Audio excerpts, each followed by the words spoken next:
9 de octubre de 1912, pasada la medianoche en un pabellón de Cazapelaco. Durante 8 días, un niño de 8 años ha estado gritando. El dolor es tan intenso que sus cuidadores se tapan los oídos mientras lo atienden. Su pierna se ha hinchado hasta el doble de su tamaño normal. Ojeras oscuras rodean sus ojos. Su pequeño cuerpo se retuerce de agonía. Su madre, la emperatriz de toda Rusia, no ha dormido. Ella se sienta junto a su cama, agarrando su mano, rezándole a un dios, gracias, quien parece no escuchar. Los médicos admitieron la DJ. Han redactado el anuncio de la efusión. Un sacerdote ha administrado los últimos sacramentos. Los funcionarios judiciales han preparado los protocolos del funeral. Y entonces llega un telegrama de un campesino de Siberia, a 2000 millas de distancia. Dice que Dios ha visto tus lágrimas y ha escuchado tus oraciones. No te aflijas. El pequeño no morirá. Al día siguiente, la hemorragia se detiene. Este es Zarovich, Alexei Romanov, heredero de 300 años de dinastía del mayor imperio de la Tierra. Nació con un secreto que envenenaría a su familia, daría poder a un campesino místico y contribuiría a destruir un trono. Hoy nos planteamos una pregunta que revela algo profundo sobre el poder, la masculinidad y las imposibles contradicciones de la monarquía hereditaria. ¿Qué pensaban realmente los Romanov de su heredero? La respuesta no es simplemente amor o una tragedia inevitable. Es algo más complejo, más humano y, en última instancia, más devastador. Cuando preguntamos qué pensaban los Romanov de Alexei, no estamos preguntando si le querían, por supuesto que le querían. Estamos preguntando algo más oscuro. ¿Cómo reconciliaban amar a un hijo con la necesidad de un heredero que encarnara todo lo que él físicamente no podía ser? Porque aquí está la cruel paradoja en el corazón de esta historia. El sistema exigía un zar guerrero, físicamente robusto y visiblemente fuerte. Pero ese mismo sistema, tras generaciones de endogamia real, produjo a un niño cuyo cuerpo podía traicionarle con una simple caída. Formar a Alexei para gobernar significaba arriesgar su vida. Proteger su vida implicaba criar a un heredero visiblemente débil. No había una jugada ganadora. Y esa imposibilidad, esa contradicción entre lo que el heredero debía ser y lo que realmente era, no solo afectaba a Nicolás y Alexandra. Creó círculos concéntricos de resentimiento, secretismo y sospecha que acabarían por consumirlos a todos. 12 de agosto de 1904. Tras 4 hijas, Rusia por fin tiene su heredero varón. 300 cañones disparan en señal de saludo. Las campanas de las iglesias repican por todo Petersburgo. El zar Nicolás II llora de alegría y escribe en su diario: «No hay palabras suficientes para agradecer al Señor el alivio que nos ha enviado». El bebé es enorme, pesa 5 kilos, con lo que un observador describió como el porte de un caballero guerrero. Le ponen de nombre Alexei en honor a uno de los más grandes zares medievales de los romanos. El futuro de Rusia parece asegurado. 24 horas después comienza la hemorragia. Empezó, como ahora sabemos, al día siguiente, no 6 semanas después como afirmaban las historias antiguas. La sangre se filtraba a través de la venda del ombligo. Cuando tenía 6 semanas, ya había perdido 1/8 parte de su volumen sanguíneo. El diagnóstico llegó rápido, aunque la palabra se susurraba. Hemofilia, la enfermedad real que la reina Victoria había transmitido a través de sus hijas a los tronos de Europa. Los médicos le dijeron la verdad a Nicolás. La esperanza de vida media de un hemofílico en 1904 era de 13 años. Alexei tendría suerte si llegaba a los 16. No había cura, ni tratamiento más allá de compresas frías, vendajes de presión y morfina para el dolor. Los médicos no podían hacer nada, admitiría más tarde un médico de la corte. Desde ese momento, Alexei se convirtió en algo sin precedentes en la historia de Rusia. El centro de una familia imperial construida en torno a la protección de un niño moribundo, mientras al mismo tiempo le preparaban para gobernar un imperio. Sus 4 hermanas mayores, Olga, Tatiana, María y Anastasia, fueron educadas para cuidar de él. Cada uno de sus movimientos era vigilado por niñeras marineras asignadas cuando tenía 5 años. Los funcionarios de la corte inventaban excusas elaboradas para justificar sus ausencias en los actos oficiales. Y el secreto se mantuvo. Se mantuvo absolutamente, porque revelar que el heredero tenía hemofilia haría mucho más que despertar simpatía. Invitaría a cuestionar la viabilidad de la dinastía. Sobre el favor de Dios, sobre si los Romanov seguían siendo aptos para gobernar. El secretismo que protegía a Alexei se convertiría en el veneno que destruiría a su familia. Nicolás se enfrentaba a una elección imposible. Por un lado, Alexei necesitaba prepararse para gobernar. La descripción del puesto de zar de toda Rusia exigía mando militar, visibilidad pública, demostraciones físicas de fuerza. Necesitaba aprender a montar a caballo, revisar tropas, cazar, viajar, encarnar la tradición guerrera que daba legitimidad a la monarquía. Por otro lado, cualquiera de estas actividades podría matarle. Una caída de un caballo, un golpe en un carruaje, un choque contra un mueble. Una hemorragia interna en las articulaciones podría dejarle paralítico. Una hemorragia cerebral podría matarle en cuestión de horas. Así que, ¿qué hizo Nicolás? Fomentó que asumiera riesgos. Dejé que Alexei hiciera todo lo que otros niños de su edad solían hacer, explicó Nicolás a su tutor, Pierre Guillard, y que no le contuvieran, a menos que fuera absolutamente necesario. Esto no era negligencia, era una estrategia calculada, porque la alternativa, crear a un heredero visiblemente protegido y obviamente frágil, era un suicidio político. Mejor arriesgar la vida de Alexei que garantizar un sucesor débil. La evidencia de esta estrategia está por todas partes. Cuando Alexei, con 6 años, robó una bicicleta y la montó por los jardines del palacio, los guardias no le detuvieron porque tenían órdenes de no hacerlo. Cuando saltaba sobre las mesas durante las cenas de Estado, Nicolás se reía y decía: «Así es como se cría un autócrata». Cuando empezó la Primera Guerra Mundial, Nicolás llevó a su hijo hemofílico al cuartel general militar, exponiéndole a viajes y estrés porque los futuros comandantes necesitaban ver al heredero entre los soldados. Alexei, el Terrible, le llamaban cariñosamente. El apodo no era irónico, era aspiracional. Pero esto creó lo que la psicología moderna llama un doble vínculo, exigencias contradictorias, donde cualquier elección conduce al fracaso. Sé fuerte, no te hagas daño. Entrénate para gobernar, protege tu vida. Era lógicamente imposible satisfacer ambos requisitos y podemos ver el peaje psicológico. Alexei desarrolló extremos de comportamiento, desde asumir riesgos salvajes hasta alternar con la depresión. Hacia el final de su vida, durante el encarcelamiento de la familia, los testigos le describieron mostrando conductas autodestructivas, llegando incluso a suplicar a su madre que le dejara morir durante su última crisis médica. Un niño de 13 años no debería suplicar por la muerte, pero 13 años de contradicciones imposibles pueden quebrar incluso al niño más valiente. El heredero estaba atrapado entre dos definiciones de fortaleza, la fuerza para soportar el dolor constante y la fuerza para fingir que ese dolor no existía. El secretismo necesario para proteger a Alexei creó una segunda crisis, envenenó a la familia Romanov extendida. La gran duquesa Ksenia Alexandrovna, la propia hermana de Nicolás, no se enteró de la hemofilia de Alexei hasta 1912, 8 años después de su nacimiento. 8 años preguntándose por qué la familia de su hermano era tan reservada, tan aislada, tan extraña. 8 años de eventos cancelados, ausencias misteriosas, excusas elaboradas que no tenían sentido. Y esto es lo que lo hacía insoportable. Ksenia tenía 6 hijos varones. 6 chicos sanos y robustos. El contraste era imposible de ignorar. Y Alexandra, la madre de Alexei, no podía soportarlo. No aguantaba las reuniones familiares en las que su hijo enfermo y frágil era comparado con sus primos sanos. Así que excluyó a Ksenia, la mantuvo a distancia, rechazó invitaciones, creó distancia. Desde la perspectiva de Alexandra, esto era una forma de protegerse a sí misma. Desde la perspectiva de Ksenia, una fuente de resentimiento gradual creció entre Ksenia y Alexandra, escribió más tarde un miembro de la familia. La castigaban por tener hijos sanos y la rechazaban por hacer precisamente lo que Alejandra no podía hacer, producir herederos varones robustos. Pero Ksenia no sabía nada de la hemofilia. Ella no entendía por qué la excluían. Entonces ella creó su propia explicación. Alexandra era inestable, controladora y paranoica. La emperatriz, nacida en Alemania, estaba aislando al zar de su propia familia. La psicología organizacional moderna tiene un término para esto: asimetría de información. Cuando la gente carece de información sobre por qué se toman ciertas decisiones, crean relatos para explicarlo. ¿Y esos relatos? Siempre son negativos, siempre asumen mala intención o incompetencia. El mismo patrón se repitió en toda la familia Romanov extendida. Más de 50 primos, tías y tíos, que deberían haber sido aliados naturales de Nicolás y Alexandra. En cambio, se volvieron suspicaces, resentidos y finalmente hostiles. Cuando llegó la revolución, muchos Romanov no defendieron al zar porque llevaban años sintiéndose excluidos, ignorados, tratados como amenazas en vez de como familia. El secretismo que protegía la legitimidad de Alexei destruyó la coalición familiar que podría haber protegido el trono. Pero hay otra dimensión en la forma en que la familia veía a Alexei, una que resulta incómoda pero que es históricamente crucial.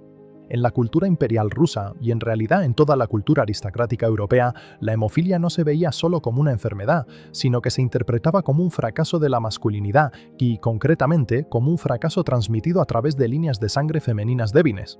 La gran duquesa Xenia la llamaba la terrible enfermedad de la familia inglesa, refiriéndose a los descendientes de la reina Victoria. El patrón era evidente en toda Europa.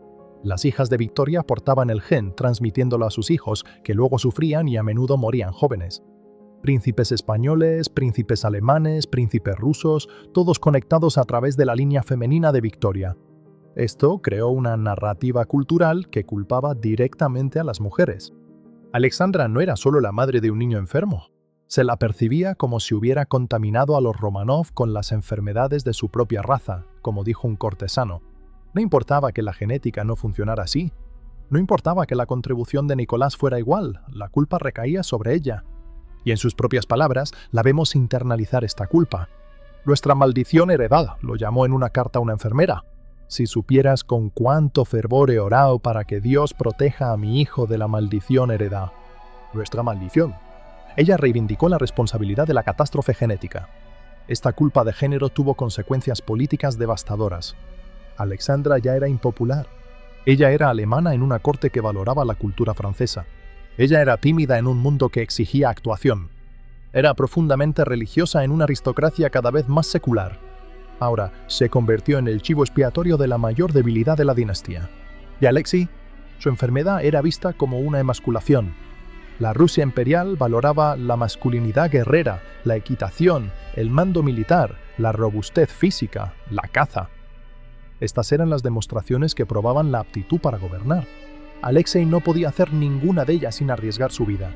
Así que cuando usamos la palabra afeminado en nuestro título, debemos entenderla, no en su sentido moderno, que principalmente alude a la orientación sexual, sino en su contexto histórico. La ansiedad sobre el desempeño masculino. ¿Podría este chico encarnar la fuerza física que requería el trono? ¿Podría realizar los rituales masculinos que daban legitimidad al zar? La cruel ironía es esta. Alexei tenía 4 hermanas mayores. Mujeres jóvenes sanas, capaces, inteligentes, educadas, multilingües, competentes. Pero el sistema hacía que su competencia fuera irrelevante y que la debilidad de su hermano definiera la dinastía. Olga, Tatiana, María y Anastasia se convirtieron en sus cuidadoras, velando por él, intentando protegerle de cualquier daño, sabiendo que la dinastía no dependía de ellas, sino de su frágil hermano. Su tragedia es lo completamente eclipsadas que han quedado. 4 mujeres capaces convertidas en invisibles por un sistema que valoraba la importancia simbólica de un niño enfermo por encima de sus verdaderas capacidades. Esto nos lleva al momento que lo cristalizó todo, la crisis en Spala y el telegrama que cambió la historia de Rusia. Septiembre de 1912. La familia imperial se aloja en un pabellón de caza en Spala, Polonia. Durante un paseo en barco por el bosque de Bialobieza, Alexei, de 8 años, se golpea la parte superior del muslo contra el borde del barco, una herida leve. Eso no significaría nada para un niño normal. En cuestión de horas, está sufriendo terriblemente. El golpe ha provocado una hemorragia interna en la ingle y el muslo. La pierna se hincha de forma grotesca. La hemorragia no se detiene. Empieza a presionar los nervios, causando un dolor tan intenso que haría gritar a un hombre adulto. Durante días, Alexei grita. Fue una tortura interminable para el niño y para cada uno de nosotros. Ana Bilubova, dama de compañía de Alexandra, escribió más tarde. Gritaba de dolor todo el tiempo y teníamos que taparnos los oídos mientras lo cuidábamos. El médico de la familia, Andrei Derevenko, hace lo que puede. Es extraordinariamente paciente. Otros testigos lo describen como casi santo en sus cuidados, pero no hay nada que pueda hacer para detener la hemorragia interna. En 1912, «Caliéntame las manos», suplica Alexei entre gritos. «Levántame el brazo, súbeme la pierna». Cualquier posición o cualquier pequeño ajuste que pudiera aliviar la presión. Alexandra no duerme, no come, se sienta junto a su cama durante días. La gran duquesa Olga Androvna, la hermana de Nicolás, visita y queda horrorizada. El pobre niño yacía con tanto dolor, con manchas oscuras bajo los ojos y su pequeño cuerpo todo deformado y la pierna terriblemente hinchada. Para el 8 de octubre, 8 días después del inicio de la crisis, los médicos dicen a Nicolás y Alexandra que se preparen para lo peor. Redactan el anuncio de la monte. Un sacerdote administra la extrema unción. En un momento, Alexei le susurra a su madre: «Mamá, no te olvides de poner un pequeño monumento en mi tumba cuando muera». Los funcionarios de la corte preparan los protocolos funerarios. The Times de Londres y la prensa estadounidense empiezan a especular sobre la misteriosa enfermedad. Algunos sugieren que Alexei fue apuñalado por un asesino nihilista, porque los boletines oficiales son tan vagos que las teorías conspirativas proliferan. Y entonces, el 9 de octubre, llega un telegrama desde Pokrovskoe, Siberia, a 2000 millas de distancia. Grigori Rasputin, el místico campesino que había estado atendiendo a la familia, envía este mensaje. Dios ha visto vuestras lágrimas y ha escuchado vuestras oraciones. No os aflijáis, el pequeño no morirá. No permitáis que los médicos le molesten demasiado. En 1 o 2 días la hemorragia se detrae. La fiebre desaparece. La hinchazón empieza a requerir. Para el 11 de octubre, Alexei está sentado en la cama, con la mirada despejada, sonriendo y pidiendo juguetes. La gran duquesa Olga, escéptica respecto a Rasputin, le visita y queda atónita. No solo estaba vivo, sino bien. Estaba sentado en la cama, la fiebre había desaparecido, los ojos claros y brillantes, sin rastro alguno de hinchazón en la pierna. ¿Qué ocurrió? Esto es lo que la mayoría de las historias cuentan mal. Lo presentan como una elección entre Rasputin hizo un milagro y tú. Simplemente fue una coincidencia. Pero la realidad es más matizada y más interesante. El telegrama de Rasputin decía algo crucial. No permitáis que los médicos le molesten demasiado. En realidad esto era un consejo médico sensato. Cuanto más médicos examinaban a Alexei, le pinchaban o le movían, más se agitaba. Y la agitación aumenta la frecuencia cardíaca, lo que incrementa el sangrado. El estrés empeora la hemofilia. La calma ayuda. Además, los historiadores creen ahora que Rasputin pudo haber utilizado la hipnosis o técnicas de relajación psicológica. Boris Nakopetov, un historiador ruso contemporáneo, sostiene que Rasputin utilizó la hipnosis para calmar a Alexei. Fuera sobrenatural o no, el efecto calmante fue real, y cuando Alexandra se calmó porque el telegrama de Rasputin le dio esperanza, Alexei se calmó, lo que redujo el sangrado por estrés. También está esto. Al principio, los médicos le recetaron aspirina a Alexei para el dolor. La aspirina diluye la sangre, lo cual es catastrófico para un hemofílico. Rasputin les había dicho que pararan y tenía razón. ¿Fue entonces Rasputin un hacedor de milagros? No.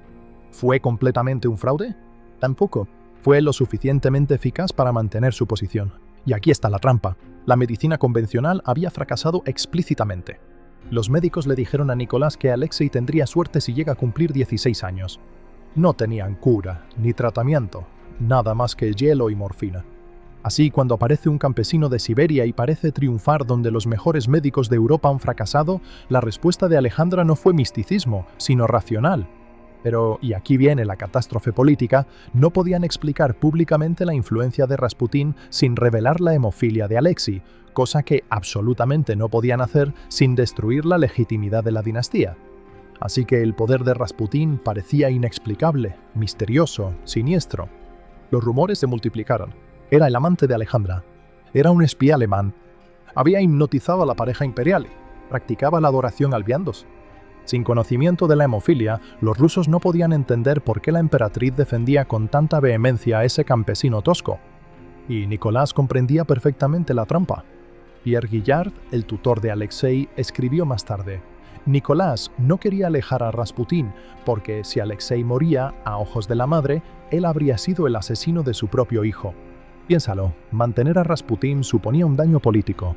Eliminar a Rasputin significaba potencialmente perder a Alexei y, sin duda, destruir su matrimonio, y no podía explicar el dilema públicamente.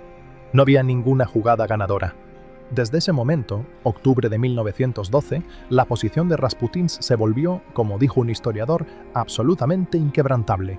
No por poderes místicos, sino por una desesperación racional de unos padres atrapados en una jaula de necesidad política. ¿Y qué? ¿Qué pensaban realmente los Romanov de su heredero?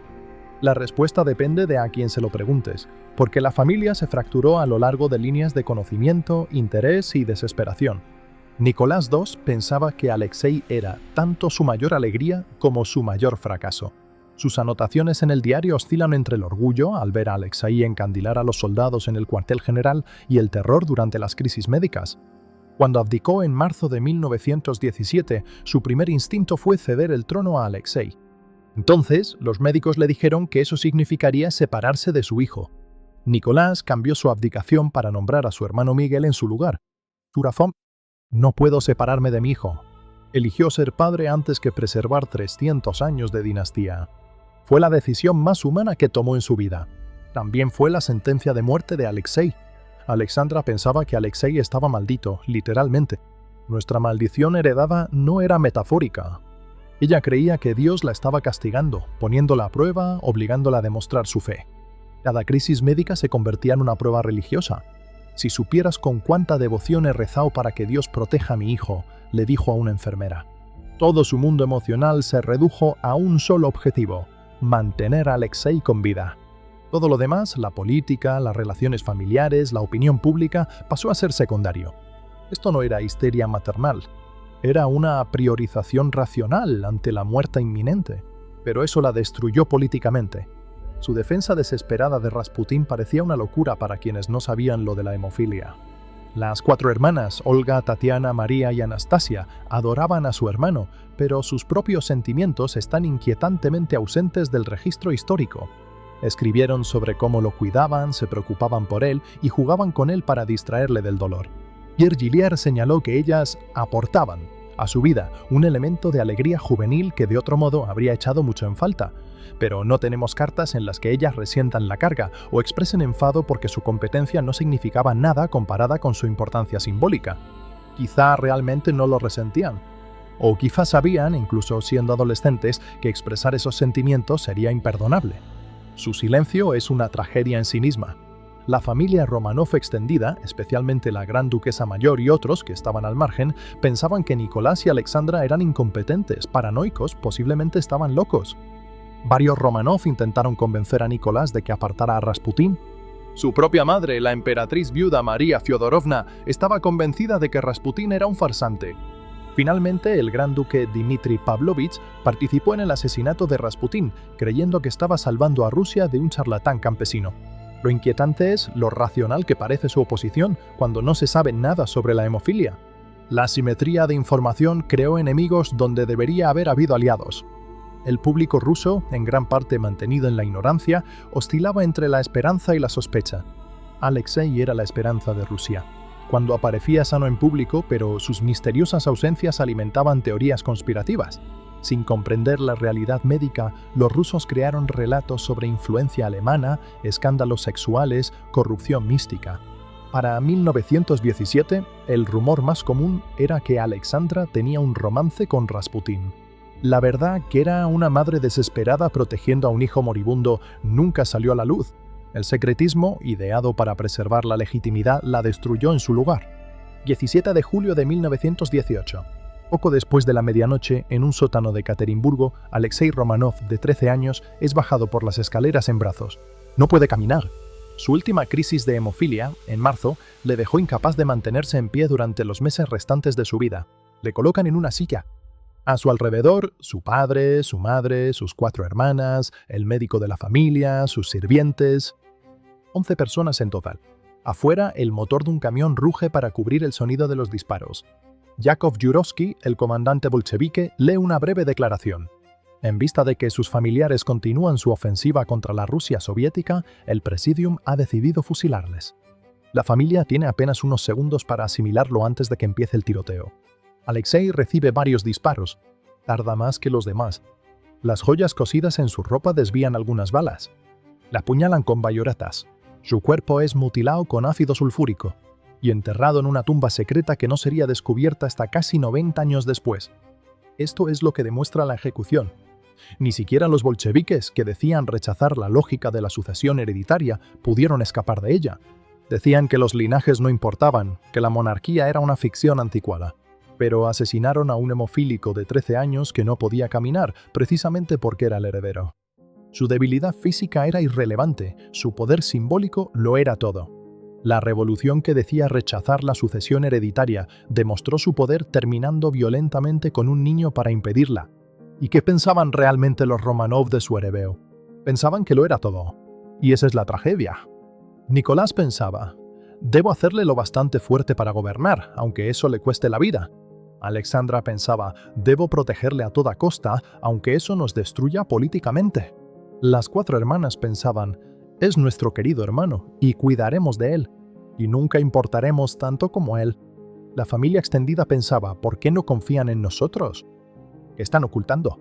Y la cultura rusa pensaba, un heredero débil significa una dinastía débil, porque la masculinidad se mide en fuerza física, no en coraje moral. Pero esto es lo que ninguno de ellos podía pensar, porque el sistema no lo permitía. Quizá una estructura política que exige la perfección física de un niño producto del azar hereditario sea un sistema fallido. Alexei no estaba atrapado por su hemofilia. Estaba atrapado por una monarquía hereditaria que no podía adaptarse a la realidad de la propia herencia. La formación que podría haberle preparado para gobernar podía matarle. El secretismo que le protegía envenenó a su familia. La desesperación médica que llevó a Rasputín al poder destruyó la confianza pública. E incluso la revolución que afirmaba rechazar la sucesión dinástica demostró su poder asesinando a un niño enfermo. Los Románov no pensaban que su heredero fuera un blandengue. Pensaban que estaba condenado. Y tenían razón. No por su cuerpo, sino por un sistema rígido enfrentándose a un problema que no podía resolver. Eso fue lo que derribó la dinastía, no un niño enfermo, sino 300 años de monarquía colapsando bajo el peso de sus propias contradicciones.